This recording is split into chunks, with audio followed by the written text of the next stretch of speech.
اعوذ باللہ من الشیطان الرجیم بسم اللہ الرحمن الرحیم نحمده ونستعینه ونصلی علی رسوله الکریم السلام علیکم ورحمۃ اللہ وبرکاتہ۔ سوشل میڈیا میں آج کل عید غدیر کے حوالے سے کافی پوسٹنگز آ رہی ہیں، تو ہمارے کچھ نوجوان ساتھی وہ کنفیوز تھے، وہ مجھ سے پوچھ رہے تھے کہ اس پر میں کچھ بات کروں۔ ایک بات اس سے پہلے کہ میں عید غدیر کے حوالے سے کچھ آپ کو بتاؤں، ایک بات بالکل کلیئر کر لی ہونی چاہیے کہ الحمدللہ اللہ نے ہمیں فرقہ واریت کی بیماری سے بہت دور رکھا، اور یہ ہمارے استاد کی، میرے والد، جو میرے والد بھی ہیں، میرے مرشد بھی ہیں، ان کی تربیت ہے۔ لیکن یہ بھی کبھی ہم سے نہیں ہوا کہ ہم اپنے عقیدے کو چھپائیں یا اس کو ڈائلیوٹ کریں یا دوسرے کو خوش کرنے کے لیے ہم اس پہ کمپرومائز کریں۔ یہ کبھی بھی نہیں ہوا، نہ ہوگا انشاءاللہ۔ میرے والد، میرے مرشد بھی ایسے ہی تھے، الحمدللہ ڈنکے کی چوٹ پہ اہل سنت الجماعت کے عقائد کو بیان کرتے رہے، پوری زندگی اس میں گزری ہے۔ پاکستان میں الحمدللہ اہل سنت الجماعت کے تمام افراد انہیں بہت اچھی طرح سے جانتے ہیں، حضرت علامہ مولانا سید محمد ریاض الدین سہروردی رحمۃ اللہ علیہ۔ نبی کریم علیہ السلام نے حج سے واپسی پر 18 ذی الحج کو صحابہ کرام ایک مقام پہ جمع تھے، اور ان سب کے سامنے مولا علی کرم اللہ وجہ الکریم کا ہاتھ پکڑ کر سب کے سامنے اعلان کیا، من کنت مولاہ فہذا علی المولا۔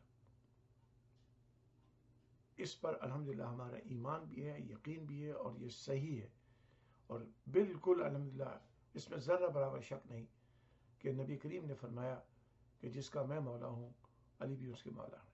اور الحمدللہ ہم جن معنوں میں مولا کو لیتے ہیں وہ آقا کے معنوں میں لیتے ہیں۔ دوسرے لوگوں کی مرضی ہے وہ جس معنوں میں لیں، ہمارا جو اس میں معنی اور مفہوم ہم لیتے ہیں وہ آقا، جس کے آقا حضور ہیں اس کے آقا مولا علی کرم اللہ وجہ الکریم ہی ہیں۔ حضرت محترم، ہمارا بچپن الحمدللہ علماء کے درمیان گزرا، ہم پیدا ہوئے ہیں عالموں کے گھروں میں۔ میرا گھر کراچی میں علماء کا ایک مرکز تھا، جہاں پر علماء کرام اہل سنت جماعت کی میٹنگز ہوتی تھی۔ میرے والد، میرے مرشد حضرت علامہ سید محمد ریاض الدین سہروردی رحمۃ اللہ علیہ جمیعت العلماء پاکستان کے سب سے پہلے جنرل سیکرٹری تھے۔ پاکستان بننے کے بعد جمیعت العلماء پاکستان کی جب بنیاد رکھی گئی، سب سے پہلے جنرل سیکرٹری میرے والد محترم حضرت علامہ سید محمد ریاض الدین سہروردی رحمۃ اللہ علیہ۔ ہمیں کسی سے سنی ہونے کا سرٹیفکیٹ نہیں لینا، اللہ کا شکر ہے۔ عید غدیر کے حوالے سے بچپن سے کراچی میں بھی اور اس کے بعد جتنی بھی ہماری زندگی اللہ نے لکھی ہے، کبھی ہمیشہ یہ ہوتا تھا کہ کہا جاتا تھا کہ آج شیعہ حضرات کی عید ہے،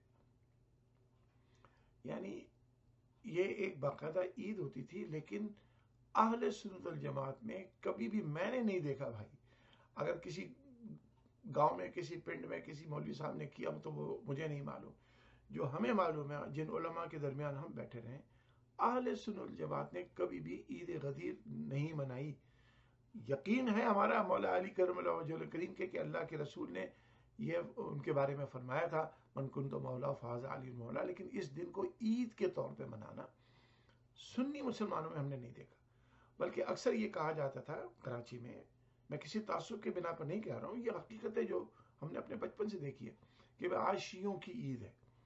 یعنی ہمیں یہ معلوم تھا کہ یہ ایک الگ عید ہوتی ہے جس میں شیعہ حضرات اس کو عید کے طور پہ مناتے ہیں۔ اہل سنت جماعت نے کبھی بھی اس کو نہیں منایا، لیکن اب سوشل میڈیا میں اہل سنت جماعت کے بہت سارے لوگ اس کو عید کے طور پہ منا رہے ہیں۔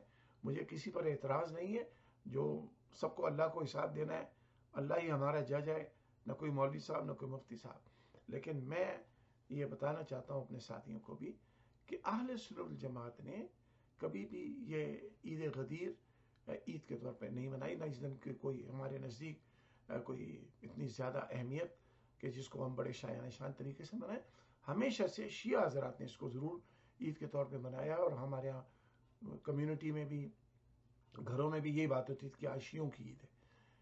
تو بہرحال ہم حضرت علی سے محبت کرتے ہیں، مولا علی ہیں ہمارے، یہ شیعہ حضرات اس کو کرتے ہیں، یہ ان کی مرضی ہے، ان کا عقیدہ ہے، اور آئی ریسپیکٹ دیٹ۔ لیکن اہل سنت والجماعت کے ہاں یہ چیز نہیں ہے. لیکن اب جو لوگ کر رہے ہیں مجھے نہیں معلوم کس نیت سے کر رہے ہیں, وہ اپنی نیت جانتے ہیں, اللہ کو انہوں نے حساب دینا ہے, میں نے اپنا حساب دینا ہے. اللہ تبارک و تعالی ہمیں ہدایت پر رکھے. میں بات ریپیٹ کرتا ہوں, خلیفہ سوم امیر المومنین سیدنا عثمان ابن عفان رضی اللہ تعالیٰ عنہ کا یوم شہادت جہاں 12 ذی الحج بھی بتایا جاتا ہے, 18 ذی الحج بھی بتایا جاتا ہے, لیکن عید غدیر جو شیعہ حضرات کرتے ہیں, میں یہ امید کرتا ہوں, مجھے نہیں معلوم, امید کرتا ہوں کہ یہ وہ حضور کی حدیث کے بارے میں مناتے ہوں گے. حضرت عثمان غنی رضی اللہ تعالیٰ عنہ کی شہادت کے بارے میں 2 ڈیٹس ہیں, 12 ذی الحج بھی ہے, 18 ذی الحج بھی ہے. تو یہ حضرت عثمان کی شہادت کا جشن نہیں منانا چاہیے, نہ بلکہ بری بات ہے, بلکہ گناہ ہے. رسول پاک صلی اللہ علیہ وسلم کے حضرت عثمان بھی داماد ہیں, نبی کریم علیہ الصلوۃ والسلام کے وہ دوہرے داماد ہیں. نبی کریم علیہ الصلوۃ والسلام کے ہر اعلان پر سب سے زیادہ اگر کسی نے اسلام کو چندہ دیا ہے تو سیدنا عثمان بن عفان رضی اللہ تعالیٰ عنہ نے دیا. ان کے احسان اس امت پر بہت ہیں, تو اس معاملے میں بھی ہمیں احتیاط کرنی چاہیے. یہ حضرت عثمان رضی اللہ تعالیٰ عنہ کی یوم شہادت 12 بھی ہے تو 12 کو الحمدللہ ہم 12 کو بھی کرتے ہیں, 18 کو بھی کرتے ہیں, لیکن عید غدیر نام کی چیز جو ہے یہ اہل سنت جماعت میں اس کا کوئی رواج, کوئی ثبوت نہیں ہے. صلی اللہ علیہ حبیبی محمد و آلہ وبارک وسلم.